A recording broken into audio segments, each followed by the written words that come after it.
Representing the family of Benjamin J. and Linda D. Suffoletto is Susan REZENDES.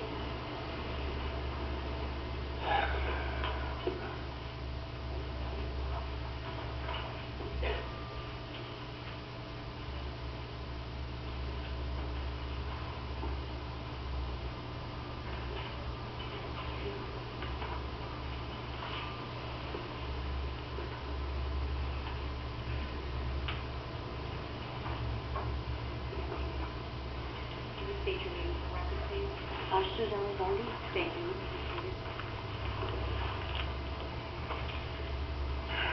My sister was the Jane Doe that Jessica Garvey spoke of.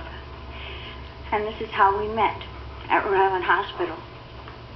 I was looking for my sister. She was looking for her sister. We both gave descriptions, and they took her and they said, no, it's not your sister. Come to find out, it was my sister.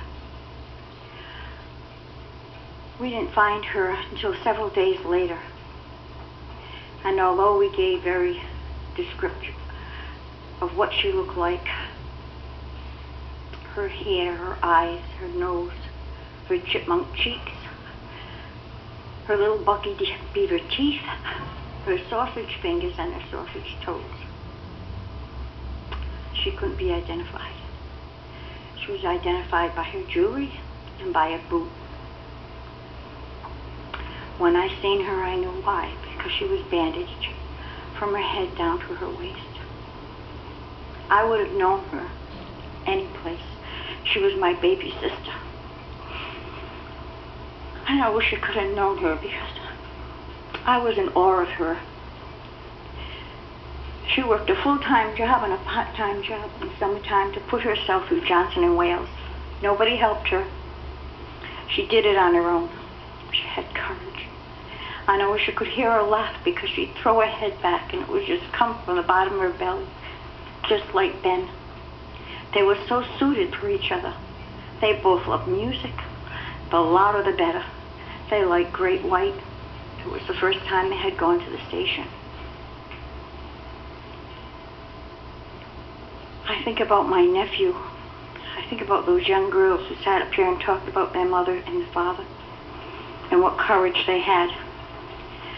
But you have to put that grief and double it by 2 for Zach. To lose his mother and father. The 3 of them were always together. They went on van runs together. Ben and Zach baseball games while Linda stayed home and she worked in her garden. But it was a joke. I called them Frick, Frack, and Frickle because that's what they were. When they found Ben on the 21st, and they brought us down a long corridor, I thought that my life was being sucked out of me because I didn't know who it was. And it was Ben. And we immediately asked, where's Linda? Where's Linda? Because they were together and they wouldn't leave each other. I go to the cemetery and I look at a gravestone and I say, I don't know why I'm here because they're not here. They're not here. I don't believe they're gone. I don't believe they're dead.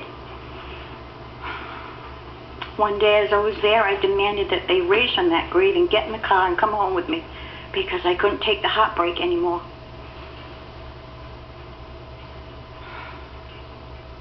I failed their son because I didn't have it in me to help him. I was so desperate and despaired. I just couldn't. When I see my sister's face at the funeral home, she had no skin. My baby sister.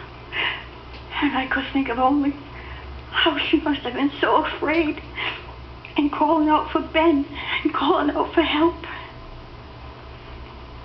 And I wonder who stepped on her. Who stepped on her and stopped her watch? Who trampled over my sister?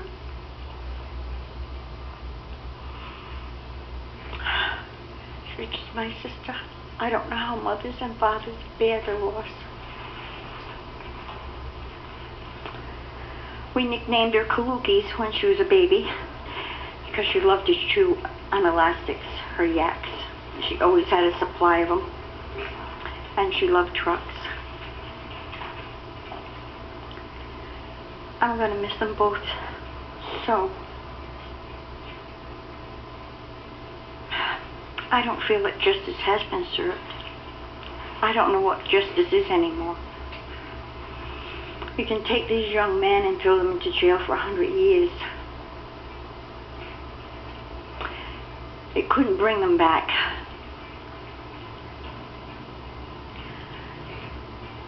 I wish I could just hit somebody. Hit somebody hard. Say you failed them. You really failed these people. The prosecutor's office failed. They failed these people. Not as much even as the Derderians. The prosecutor's office failed. Not like you. Thank you for your thoughts. But I say shame. Shame on the state of Rhode Island. Thank you, Ms. Rezendes. All right, Mr. Collins.